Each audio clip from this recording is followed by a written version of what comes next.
Hey, what's up, everybody? If you are, oh no, I think we're live now. Now it is. What's up, everybody? We are doing a Seller Roundtable live today with us blaring through your headphones or through your speakers to our entire social network, Amy, everywhere, going everywhere, all through the interwebs. Welcome, Yes. guys. We are going to start here in a second. We're going to be talking Q4 and how to maximize your profit, how to handle your inventory, all kinds of fun things like that. Because if you have not realized, it is August and this is Q4 prep month. Everybody forgets that and waits till September or October, and then they are scrambling trying to get ready. So not only that, but with all the delays from China and things like that, the sooner the better that you can get all this stuff dialed in. So all right, guys, we are going to get started. Hey, what's up, everybody? This is Andy Arnott with Amy Weiss. And this is Seller Roundtable number 70. We're going to be talking Q4 and how to maximize your sales. What do you think, Amy? Well, I think that there's a lot of crazy stuff that has been going on lately, of course, with Amazon and, COVID. But I think there's a lot of people very nervous and thinking this is going to be the biggest Q4 ever and wondering, what do I do? How do I prepare? How much should I order? But then wait, I can't send in. I can't send anything in. But then wait, what if Amazon decides to do what they did during COVID and not deliver on time and all of my inventory is at Amazon?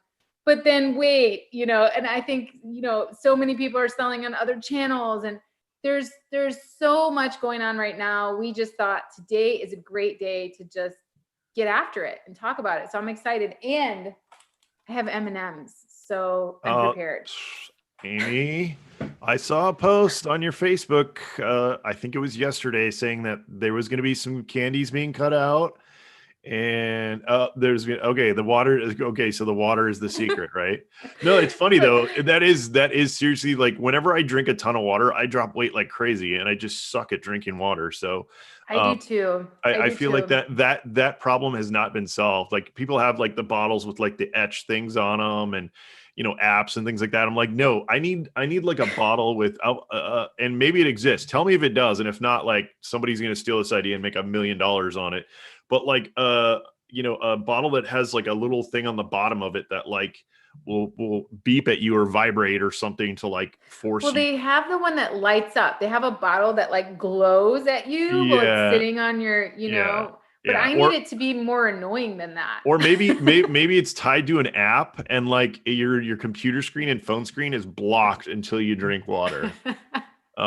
Something that was just like forces me to drink water because it just either that or like an IV backpack. I want Right. IV whenever I get an IV, like, it's like you feel like a new person. I wish you could just get IV on demand. I've been putting things in my water. Like today I have lemon in here because if it's just water, I get so bored with it and I Yeah, don't drink it. I do just like water, lemon juice, and then like I have my own little electrolyte mix that I made, and then a little stevia, and then it's kind of like lemonade. It's delicious. But anyway, guys, we went off on a tangent there. But It's not a bad tangent though. So many people gained weight during COVID. Yeah. I think I forgot who it was that called me an amateur on that post because I was like, I've gained 12 pounds. And they're like, amateur. I gained 35 pounds. Yeah, I right. peak when I back up. Right. Yeah. Yeah. I've been to In-N-Out Burger every day this week. Yeah. I'm kind of glad I'm going to miss In-N-Out Burger, but I'm kind of glad we're moving away from it so that it's not such a frequent stop. So do you want to tell everybody what you're doing, Andy? Andy is moving. yeah, we're moving. So well, it's not 100% sure, but it's like 95% sure to Boise, Idaho. So the home of ClickFunnels. So I'm gonna go like stalk Russell Brunson in he lives in Eagle. I'm gonna go stalk him there and wait for him to come to his car and be like, dude, what's going on? Let's hang out. But you need to get him on the podcast. yeah. No, we went out and visited a couple. what was it, like a month ago or so, maybe more. But yeah, we really enjoyed it. Super, super cool state. I love the fact that my mortgage is going to be like a third of what it is here. We're really looking And forward your to. taxes, right? Is it Yeah. like your business taxes? Will those be cheaper too? Yeah, so I went on to like be like, oh, how hard is it going to be to transfer my LLC out there? It was like a 2-page online form, and it costs $100. In California, it's a nightmare, and it's like $1,000 per year for the privilege of doing business here. So yeah, I'm pretty excited to run away from all the restrictions and money constraints here. And we're really excited to put our cash to work out there. We're trying to be super frugal, and we're gonna invest more and get more into the cash flow game because we are tired of working and You want to get out um, of the rat race. Yeah, exactly. Yep. I'm So 100% with you. yeah, so Yeah. we're gonna try to like be frugal for a couple of years, grind it, and really start reinvesting in real estate and things like that. So yeah, we're excited to do that. I mean, it's gonna be interesting. We're going from acreage to not acreage. We're gonna have neighbors right next door, which is something new for us. We haven't had that in years and years and years. But also excited for having neighbors in terms of we have kids that can run around and play now, and just send them outside to the little cul-de-sac, and they can have at it. So yeah, I think it's gonna be cool. We're really excited. Very cool. I look forward to seeing what kind of cool house you find in Boise It, compared to. yeah, it's actually pretty pretty standard. We're going to actually, house size. It's pretty much the same as what we have here. But it's not super elaborate. We're going basic. What we decided is we're gonna go get out there, buy a house that we're then gonna turn around and rent like in a year or two. So once we get out there, we'll get to know the area, and then we'll just keep the house that we're buying out there as a rental, and then move on to the next house once we find exactly what we want, where we want to live. We're still not sure if we're going to keep our house here in California or not. We're on the fence there. But yeah, exciting stuff. It's crazy. Very good. Well, you guys, we would love to hear from you about your main concerns for Q4. I will monitor the live, check it out, but we want to talk about Q4. So many people have been saying that Q4 this year is going to be insane compared to previous years. And so Andy put here in our notes 30% minimum to 100% increase in sales possible, maybe even more. So why do you think that, Andy? What's your prediction? Well, so I mean, you can already look at the trends, right? I mean, so many more people are shopping online. People who have never shopped online are shopping online now. I mean, my dad, who's in his 70s, who rarely shops online, is getting like Safeway groceries delivered. And, so people are having to learn how to shop online, even when they never thought they would. So I think that trend is going to continue into Q4. Even if the COVID thing, gets better and people are more willing to be outside. I think that, once they've gotten used to the selection and the convenience and, just the ease of, I haven't shopped in a store for Christmas in probably like 5 years, but we're early adopters, right? But I mean, once you get used to that kind of shopping, it's like going anywhere else. It seems like, just a chore. So yeah, I mean, not only that, but demand in general on Amazon has gone up huge. I think I saw the other day that I read an article that said that like there was 5 years or 6 years worth of growth that they were predicting in e-commerce happened like since COVID started. So that's insane. I mean, so really, I mean, if you look at last year, you look at your sales last year, normally what we do is add 25 to 30% from our previous year, just from growth of e-commerce, right? Just to add on, like, if you expect your sales to grow along with Amazon, and for some of our products, we've had it for years and years and years, so it's very reliable, and we know it's very, we know the demand's going to be there. So if you have a product like that, yeah, I mean, 30% minimum. We were just talking, Molly and I, my wife, about, inventory this year. We're like, are we going to go like, crazy and double our stuff? Like how, we're talking strategy right now, and we're really trying to research and make some calculated decisions. And I think if you don't do that, you're going to be leaving a ton of money on the table. So make sure that you guys really look at your numbers, from last year. And Can we talk about that a little bit, Andy? Because I've had so many clients ask that question, like, Amy, how do I prepare for inventory? So let's talk about that. So we have some people, for example, I've got products that aren't seasonal at all. They sell all year round, pretty steady. During Q4, I have a slight increase, but it's not like, it's not like insane. Like, these are general household products and they just sell well all year round. So naturally people shop more online during Q4, but these particular products they don't necessarily, they're not like a 100% increase during Q4. It's just a really nice sales all year round. So for me, I usually just make sure I have an extra month of stock. So I plan my inventory in months. So I try to make sure I have 3 months inventory in stock at any time.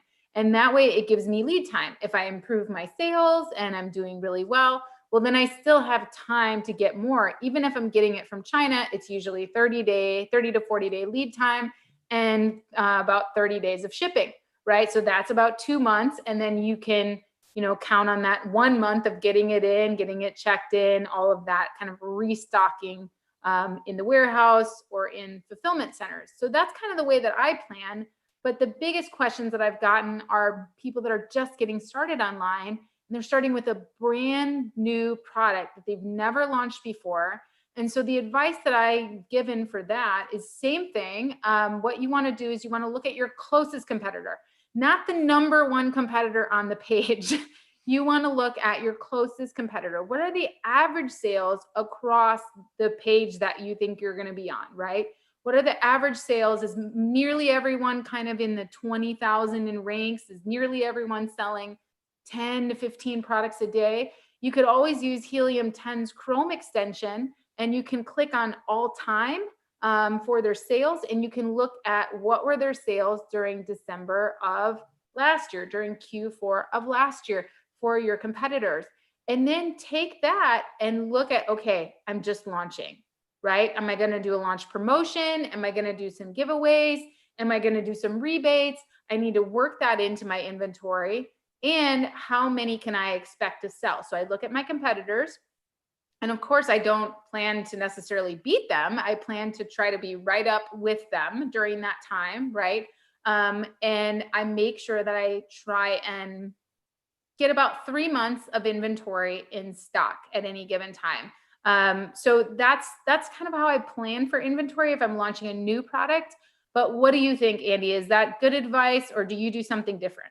No, we do something similar, but what the other thing that we do is once we decide like on the amount that we're going to order, right? Whether it's 30%, excuse me, from last year, is it, if we go 50% this year, if we go 80, 100, whatever it is we decide, we also watch leading up to the holidays, right? So like once September comes around, we start looking at the numbers. And then once we start getting in October, we really look at the numbers, because if we see like trending, right? So like, if September, if we sold 100 units of this product in September of last year, but this year we've sold 100, excuse me, 150.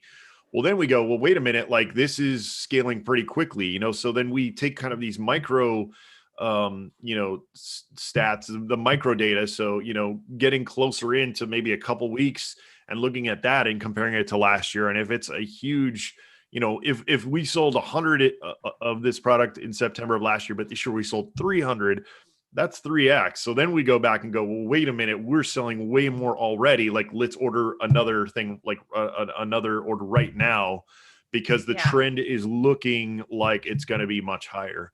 So that's how we're going to do that again this year. Another thing that you can do, and it really depends on your supplier, but some suppliers, you can actually pre-book inventory.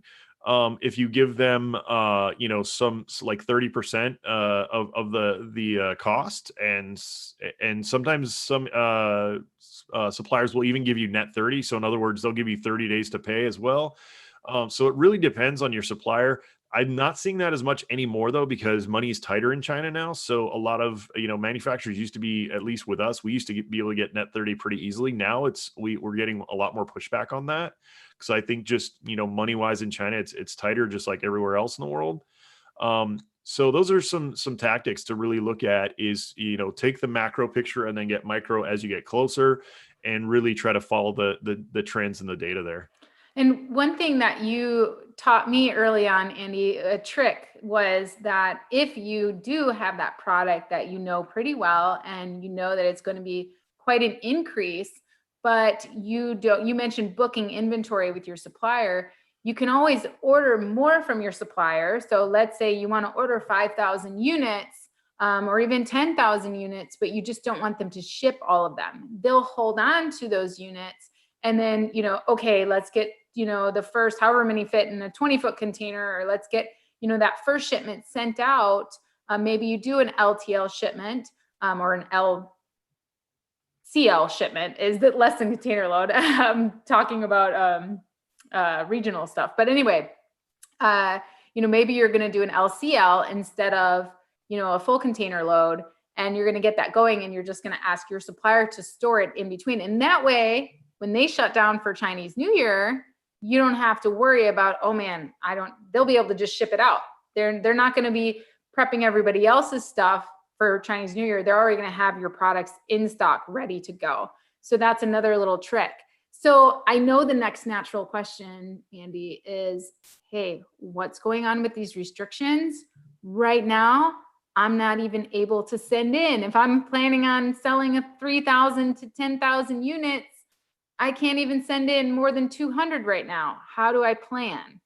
Right? Yes. Yeah. So I mean, to me, like the way that we do it, and I think it's going to continue this year. And that was another thing Molly and I were talking about was, this year we need to be ready to have additional resources available to help us do merchant fulfilled, right? And seller fulfilled Prime, because Amazon, I have a bad feeling that they are just going to get slammed and overwhelmed, and it's going to be just like it was when COVID first started, where it's like, hey, you're going to get your stuff in 2 weeks. Now, if somebody's, holiday shopping 2 weeks after Christmas isn't going to do anything for you, right? Like as a Christmas shopper. So, you're going to want to be able to scale up your own, operation in terms of, even if it's in like your garage of your house or renting a storage container, whatever it is that you need to do, you need to have those kind of backup plans in place. Or, 3PL, is an option as well. But I'm going to talk really quick about, seller fulfilled and why that's so important, especially during Q4. We talked about, staging shipments from China. That works really well because that's kind of like building in, extra storage without paying for it. The other thing you can do is, like we do, is we get some inventory sent to us, right? So we send the bulk of it direct to the FBA warehouses, and then we hold back like 40% of the inventory of the total order, and we have it shipped to ourselves because we know that that's excess, right? So so say for example, we're planning for 15,000 units. 4 or 5,000 of those units would come to us. The rest goes to Amazon, and then we watch our stock. And if all of a sudden we see, wow, the FBA stuff's moving really quickly, stuff's getting checked in quickly, everything, like we kind of see how we do a weather check on Amazon fulfillment and see if it's a sunny day or if it's thunderstorms and tornadoes. And if everything's going smoothly, then that's when we start staging out. And we don't send all 4,000 at one time, right? If that was the case, we'll send 500 or 1,000. And then we wait a few more days and we look again. And then if it's still, then we send more. So you like stage everything. It's everybody wants to like do it the easy way and just send everything at one time, which is much easier.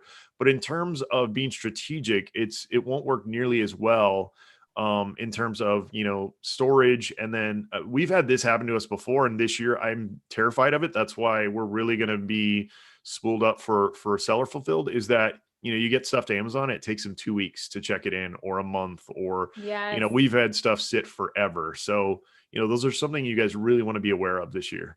And I know, our retail arbitrageurs who are out there, a lot of them, they'll go ahead and source something at Walmart or at a retailer, and they will list it merchant fulfilled. And before they even get home with it, it's already sold. And so that's the thing is, if you have a way to, and you guys know on my blog, at amazingathome.com, during COVID, we talked about this on the seller roundtable, how you can list your products, both FBA and merchant fulfilled. And you can use multi-channel fulfillment if you need to. But the bottom line is, as Andy's talking about, everyone is restricted right now. Every single person is restricted right now. And so, I posted an article there in the live session, changes as we prepare for a successful peak 2020 frequently asked questions. So Amazon kind of put this help article out there, and they said, why are you making these changes? Everyone wants to know, why, Amazon, are you restricting our inventory? I've got stuff to send in. I just ordered a whole bunch from my supplier.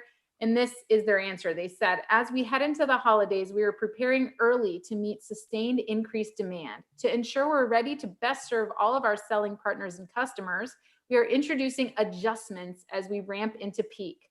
Our commitment to our selling partners has never been more steadfast, and we have already reduced our own retail product ordering to accommodate more of your products and help you continue to see sales growth. And then this second question, I'm not going to sit here and read this whole article, but this second question is key, because this is one of the biggest questions that people have had. Do all products have FBA quantity limits? The answer, yes.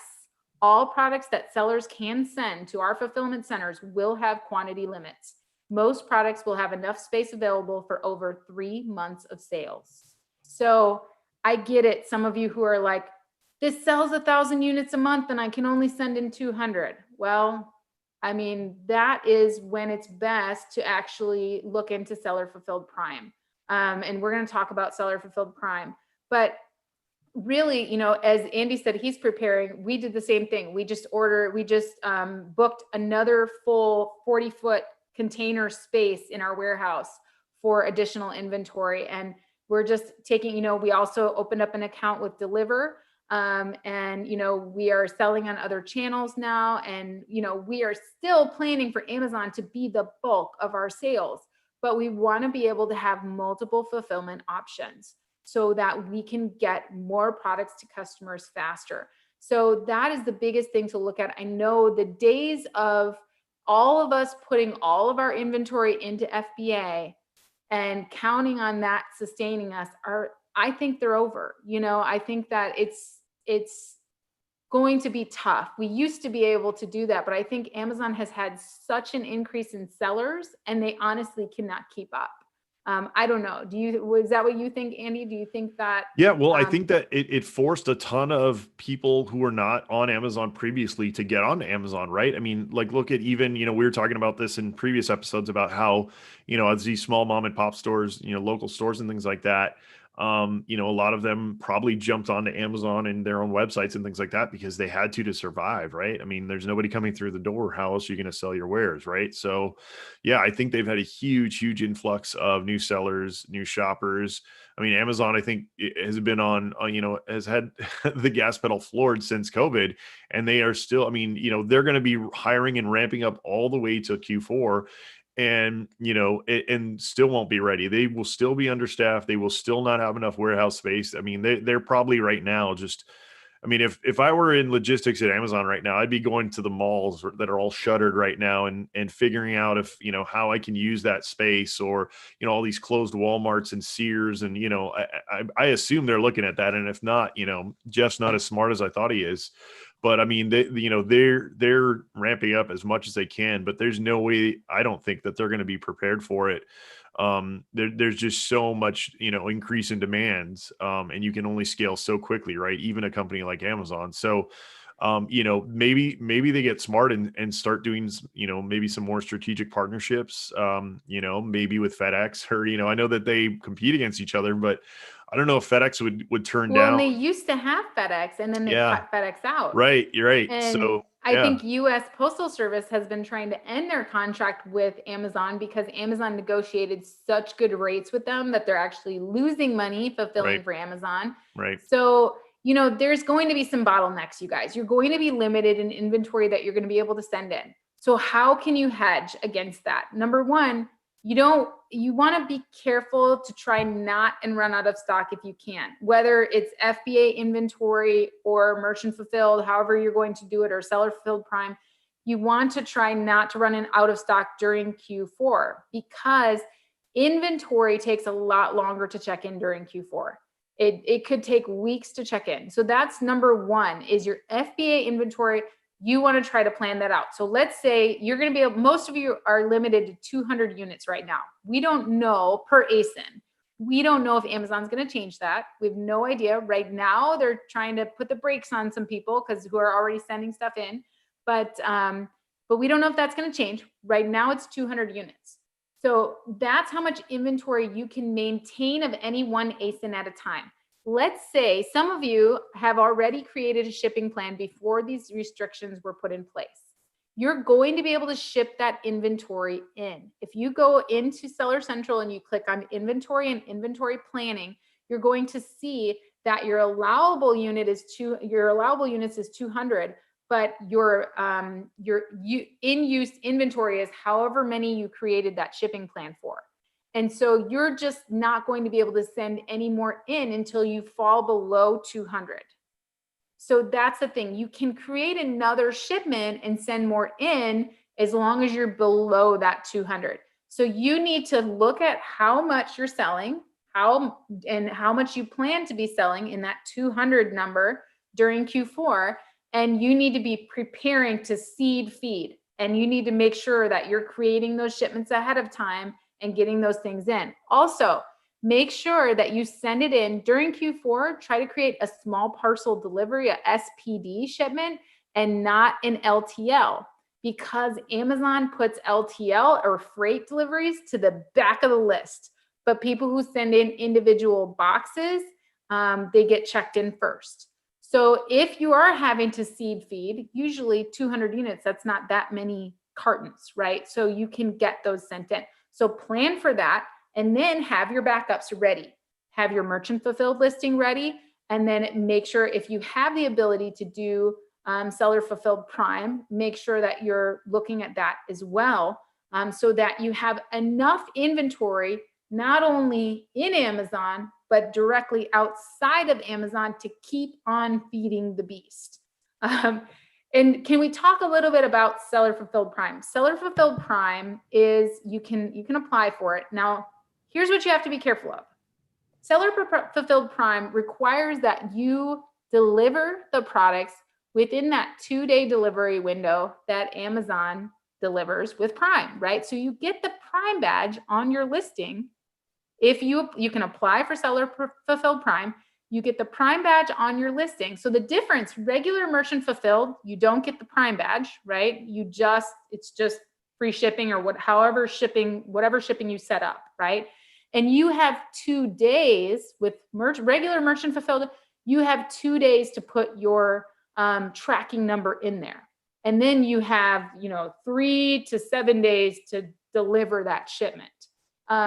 With Seller Fulfilled Prime, you've got 2 days to complete delivery of that product after the order. So you're going to want that to be as automated as possible, because what can happen if you sign up for Seller Fulfilled Prime and you say, yes, I can deliver everything within 2 days, and you don't have that figured out yet, then you could actually lose that ability. And I don't know, I don't know if you lose it for a long period of time or how that works, but you want to start small with Seller Fulfilled Prime. Like, start with 1 SKU, get the process down, and then add more SKUs.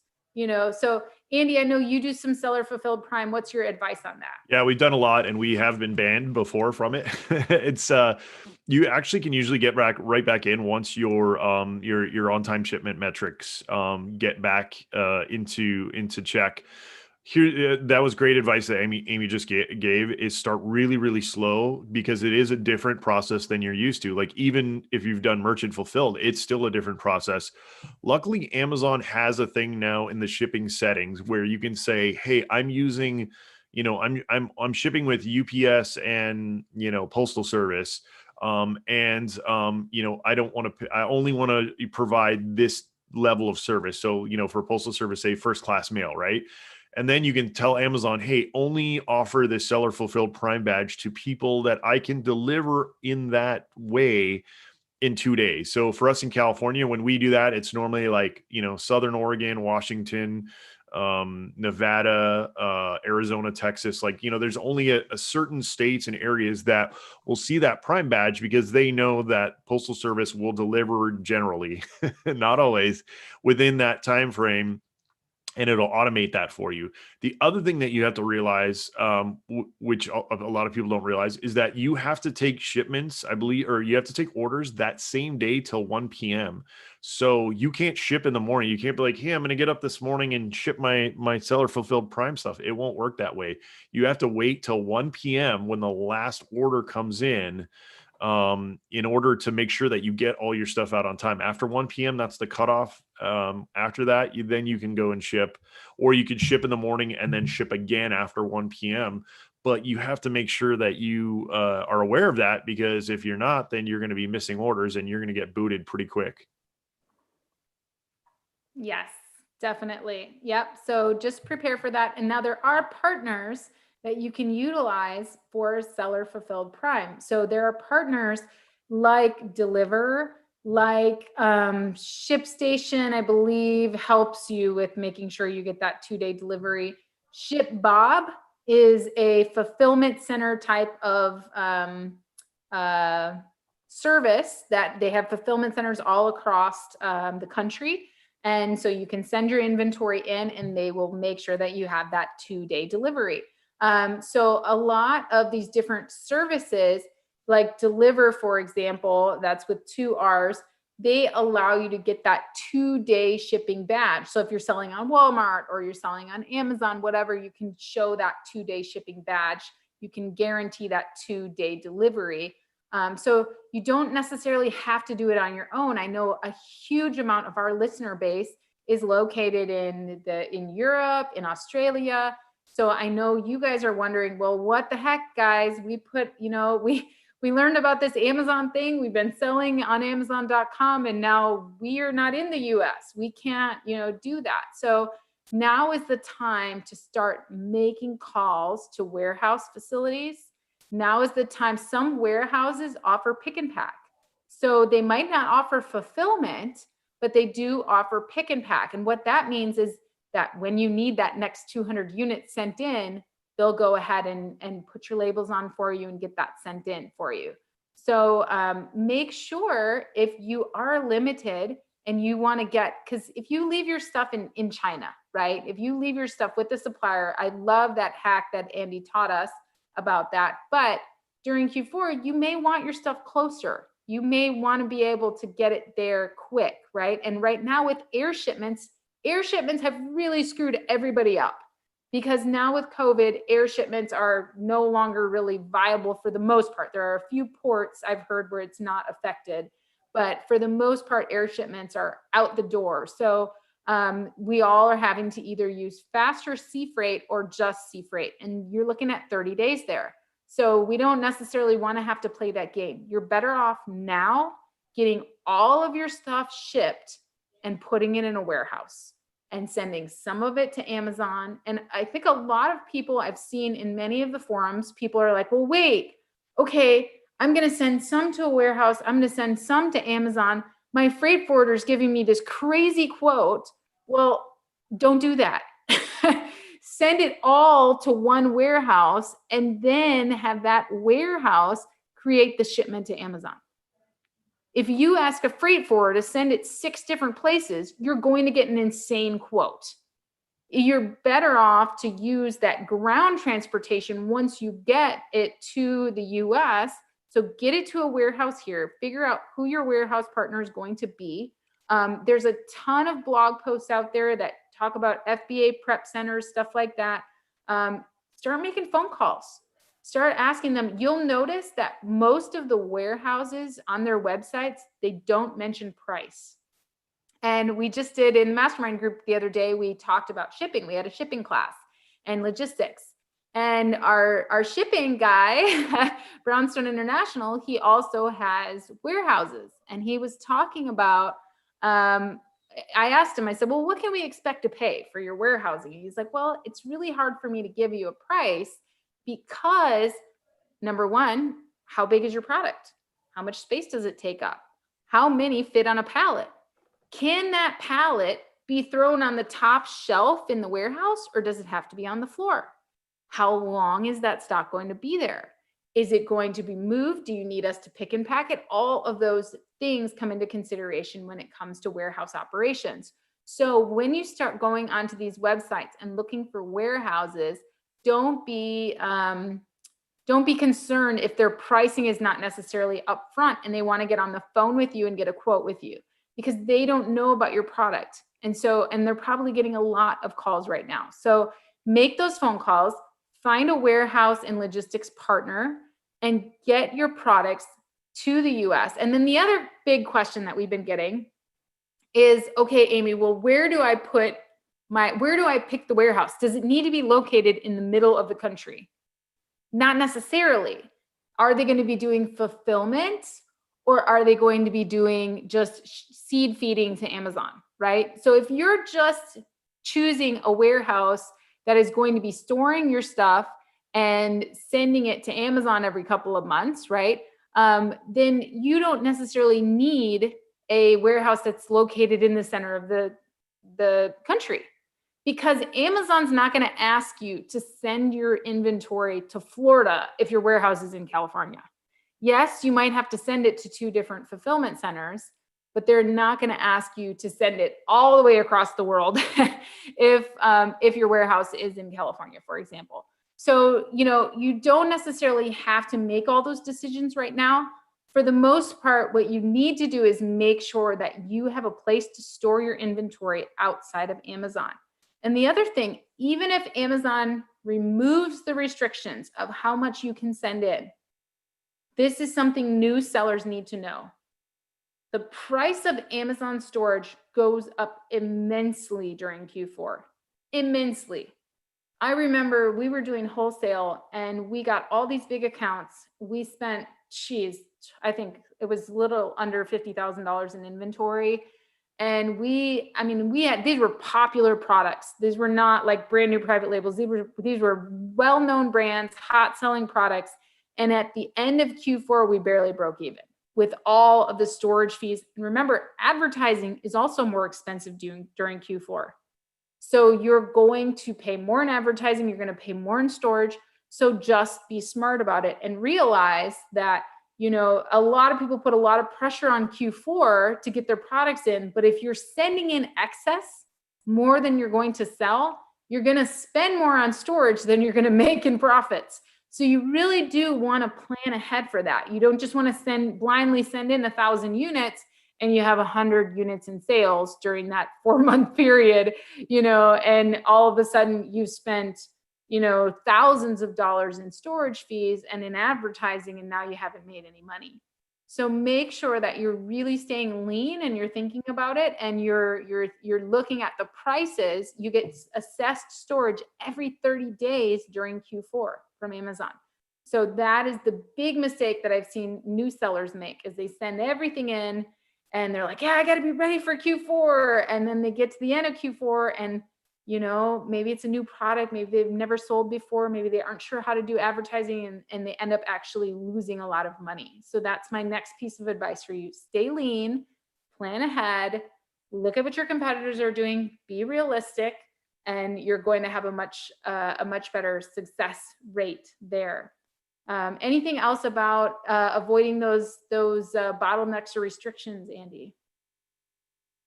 Yeah. So a couple of things. You made some great points there. So guys, remember that you guys have a garage, right? Most of you guys have a garage, unless you're like living in a city. Don't be afraid to maybe you have to park out in the driveway, but if you have a garage, you have storage space. If you can't do that, there's a lot of storage companies, with the slide up doors that that you can get like 1 month free. So even Q4, you're like, all right, I have to pay for 2 months, for this space, but it's worth it in terms of that's going to be way cheaper than what Amazon's going to charge you. The other thing is you can use the trick to not get charged storage fees, just like from China, from the US, right? Because if you're sending your stuff in via UPS, Amy made a good point as well about, when you're getting stuff from China, a lot of people want to go direct to the Amazon warehouses. We do that and it's easy. But if you have to, if you have to split those shipments up to multiple fulfillment centers, it might be better just to have it come to your house or your office or your warehouse, and you do the work to split those shipments up and then get them on their way. It might be a little bit more work, but if you're talking, saving a lot of money on shipping. So, that's something you can look at as well. But going back to the Amazon thing, if you're shipping, for example, like we ship from California right now, and if you're going, a lot of times we get the New Jersey fulfillment center. That takes a good 5 days, right? So, I mean, if you stage it, so like every Monday, say for example, that's like at your FBA day, right? So like every Monday you're sending 100 units or 200 units, whatever it is that you just sold the last week, right? Plus 20% this week or whatever, as you get into Q4. If you get into that practice, you're not paying for that time that UPS is holding that inventory, right? So now all of a sudden you got that 5 days plus, until it gets checked in and all that. You're not paying for that storage. So you can get really, really creative in the way that you send your inventory. And like I said, everybody wants to send it all at once. I get that. It's easy. That's the way that, you might be used to doing it in the past, but this year, especially, that I would suggest that's something you guys really look into and really try to get done. Yes. Love it. All right. So I wanted to just give some quick tips about how to actually check for restrictions. How do you know if you are restricted and how much you are restricted? So you can go into hover over the inventory tab in Seller Central and click on inventory planning. And that screen will really help you understand what's going on with your inventory performance index, I believe it's called, the IPI.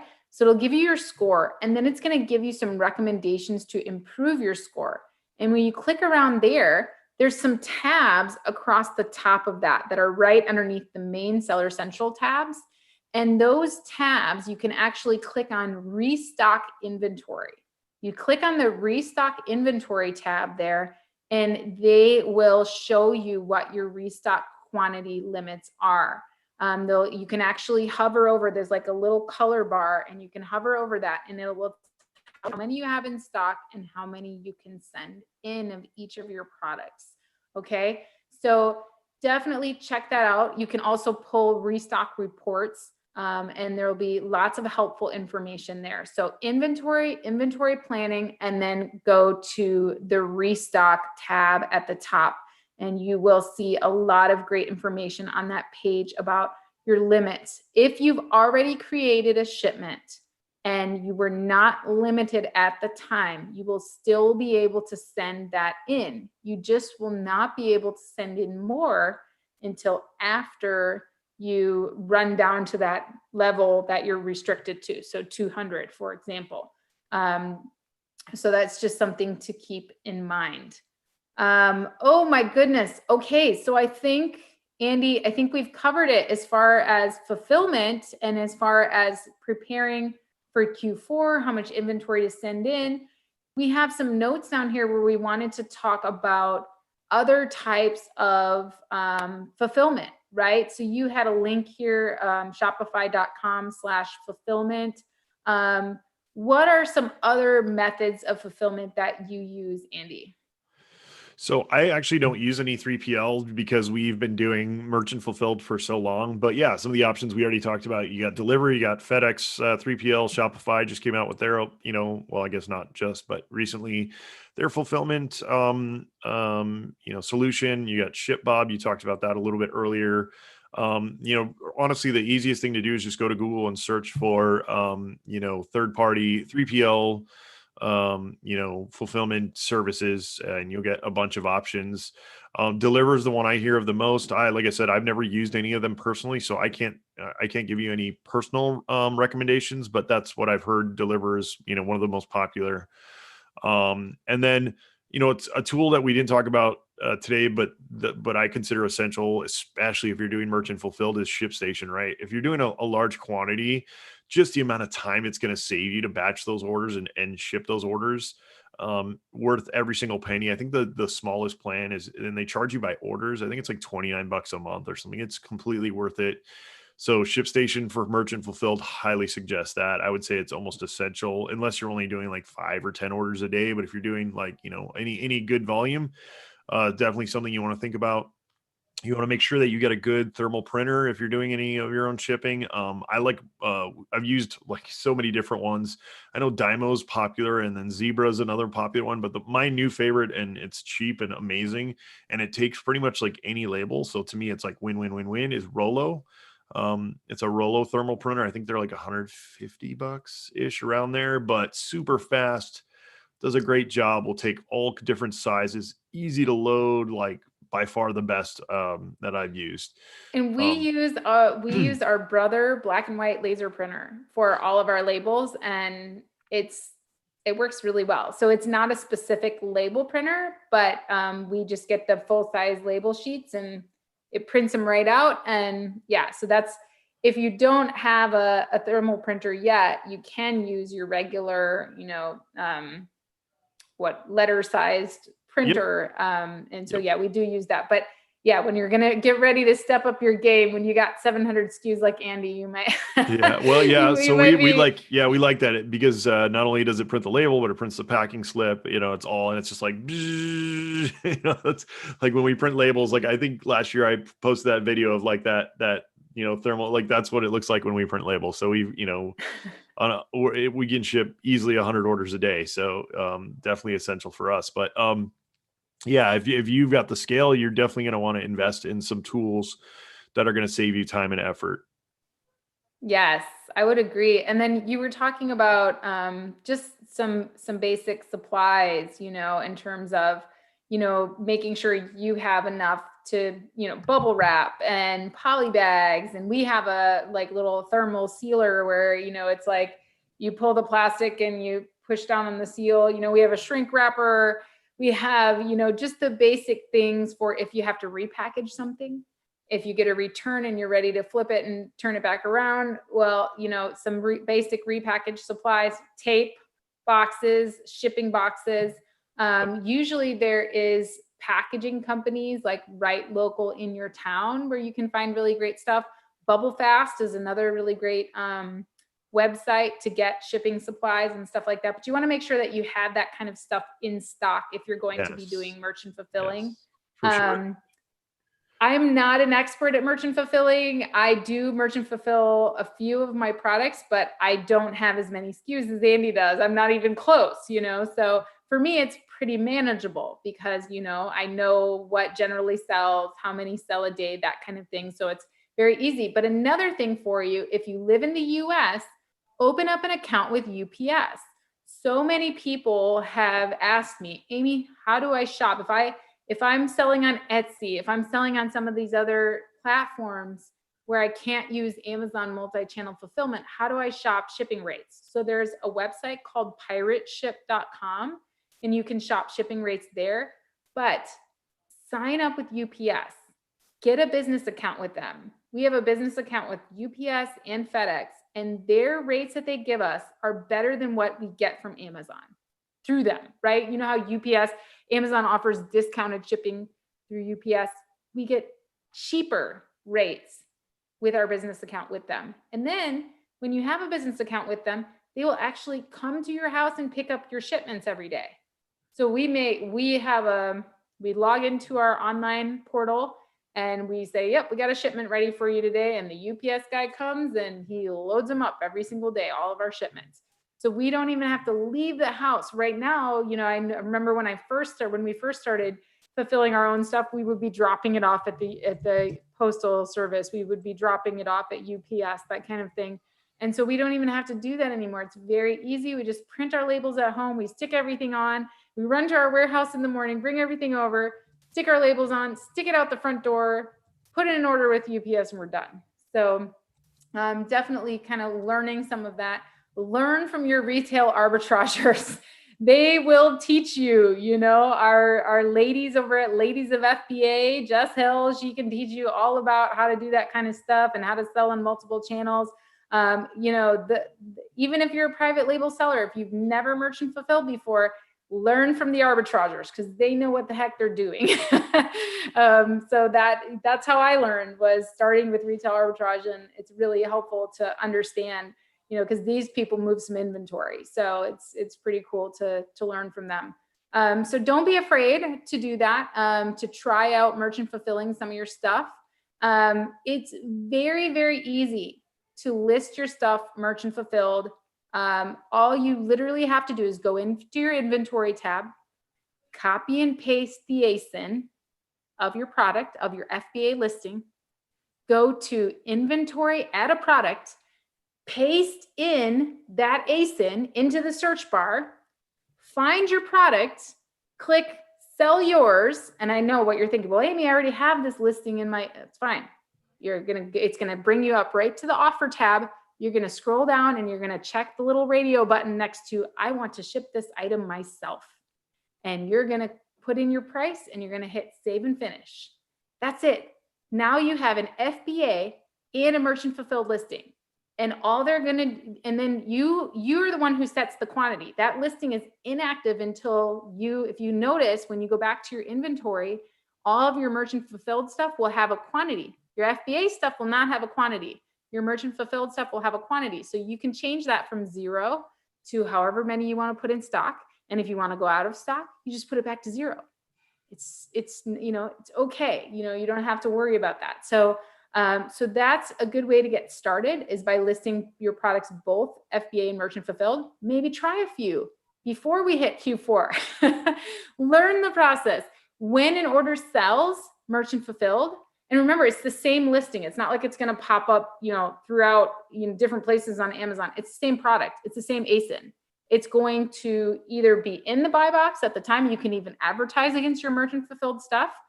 So I always create all of my ads, all of my PPC. I have my merchant fulfilled listing there, and I also have my FBA one. Another little hack that will help you is the SKU. When you set the SKU up, I always name my merchant fulfilled SKU with an MF at the front of them. And then that way I can very easily tell, oh, that's my merchant fulfilled listing. Got it. So it's just going to rotate the buy box between your FBA listing and your merchant fulfilled listing. So, either way, sometimes the pricing matters there.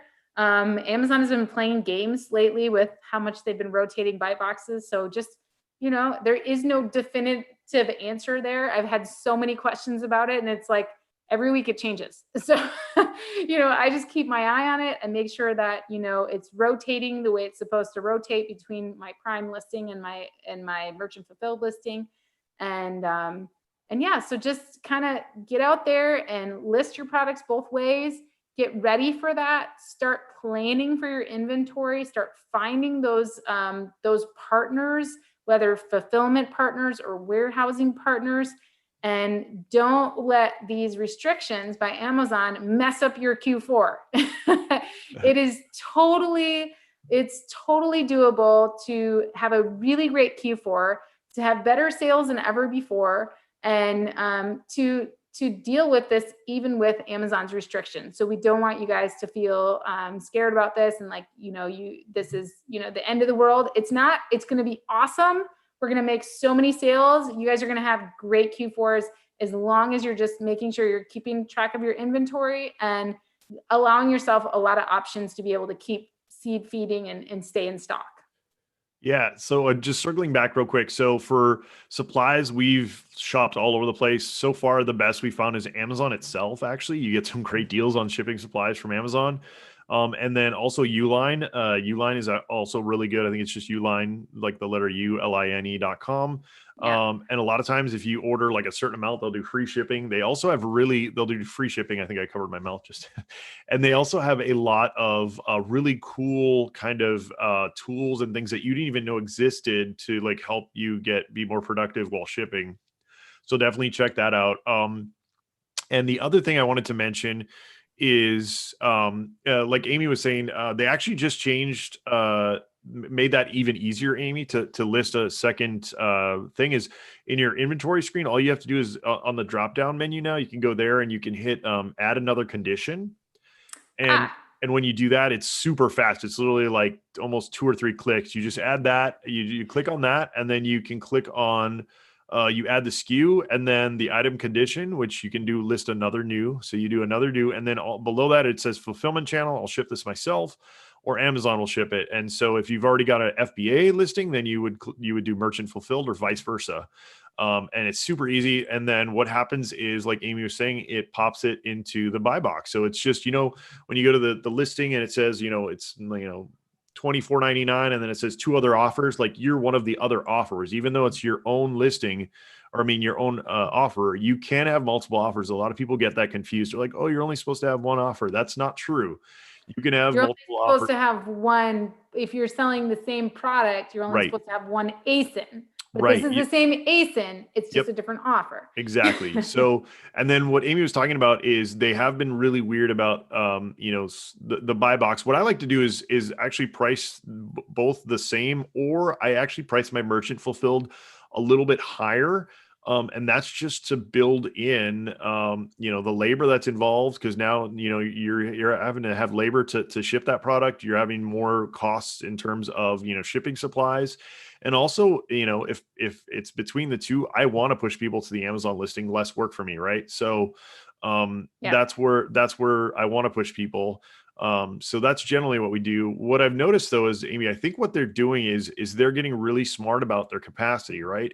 If all of a sudden in your area, they're getting overloaded, in their FBA warehouses, then they're starting to show the merchant fulfilled, because they're like, oh, we're going to offload this to the seller because we are too busy shipping all these other orders. So we're going to start pushing those merchant fulfilled, listings.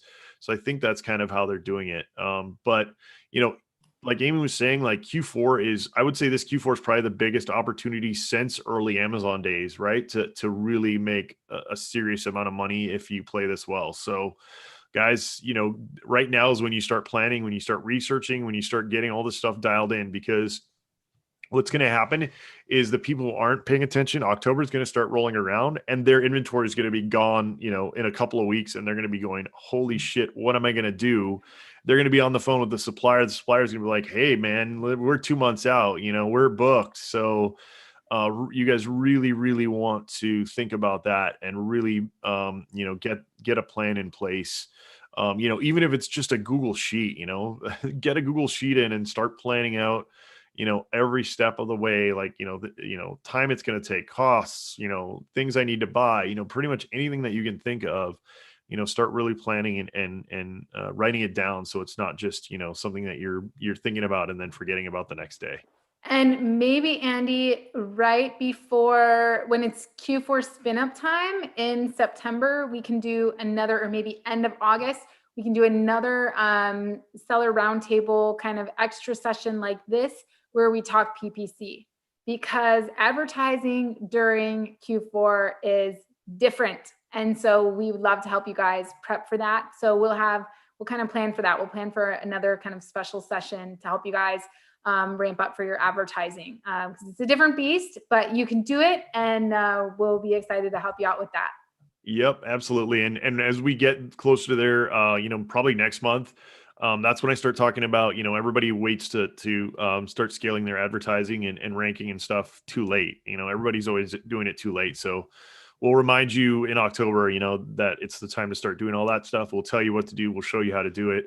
Like we always do, we'll give you all the top tips, tricks, secrets, all the fun stuff. All you guys have to do to repay us is rate, review, and subscribe to the podcast. That's it. That's it. Easy. That's it. And write us emails. I love getting emails from you guys. Thank you so much. I just got a really cool one lately. Or recently, and it was epic. I love hearing the stories. I love, hearing about, if we've helped you guys, that really is awesome. And I know that Amy and I both really love getting those emails. So feel free to reach out. Even if you just have questions on Amazon, we're always willing to help. Just be concise. Don't tell me your life story. I love your life story. And definitely, like, I want to get to know you, but keep it as short and succinct as possible, because we get a ton of emails every day and we really want to help you guys. So thank you so much for watching. And don't forget, you guys, we don't do these lives very often. So make sure that you guys are going out to sellerroundtable.com, check out the latest episodes that we published. There's been some diamonds in there, man. We've been doing, there's chat bots, there's all kinds of really cool stuff. We got Payability came and talked to us about how to get your money faster. A bunch of really, really great episodes we've had lately that have been published to the podcast recently. So get out there and listen to those. And as Andy mentioned, rate, review, and subscribe. And we'll see you guys next time. Have a good one, guys. And remember, join us live if you want to be in on the convo and ask us questions. Like Amy was saying, we don't do these live on all our social very often. So make sure you guys join us. You can ask questions live. We stop the recording, we stop the live, and then we just help whoever's here. So make sure if you guys need that help, we're here to help you guys. And thanks again. We will see you next time.